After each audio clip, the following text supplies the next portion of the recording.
And the Water Services Workers Union, WASU, has opposed the Water Act Amendment Bill, urging the Senate to put the ongoing debate on hold. The union, led by the Acting Secretary General Matilda Chebet, in a submission to the Senate Committee for Water, Sanitation and Irrigation, says that water privatization is equivalent to colonization.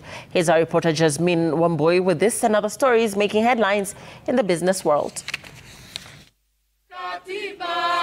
The union emphasizes a fundamental right to water accessibility and has urged the Senate to consider the broader implications of the proposed legislation, arguing that the provision of public utilities should not be left to the private sector, whose main aim is profiteering.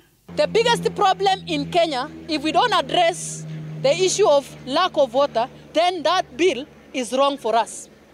The bill does not address the issue of lack of water.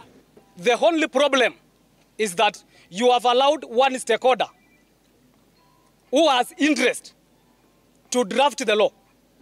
And definitely, if you allow one player to draft a law about the game, he will take everything to himself. The entry of the Commercial International Bank into Kenya's market has been termed as a major win for Africa's quest to enhance trade amongst its states by the Prime Cabinet Secretary Musalia Mudavadi. Speaking at the Kenya-Egypt Business Forum, Mudavadi says Kenya is at the forefront of opening its market to African countries as a boon to intra-Africa trade, with a focus to create more jobs locally.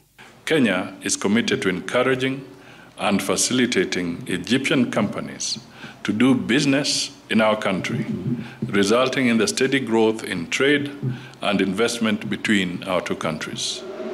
And finally, East African Cables has inked a deal to sell its majority stake of 16.2 million shares in its Tanzanian subsidiary, East African Cables Tanzania Limited, to Msufini Limited.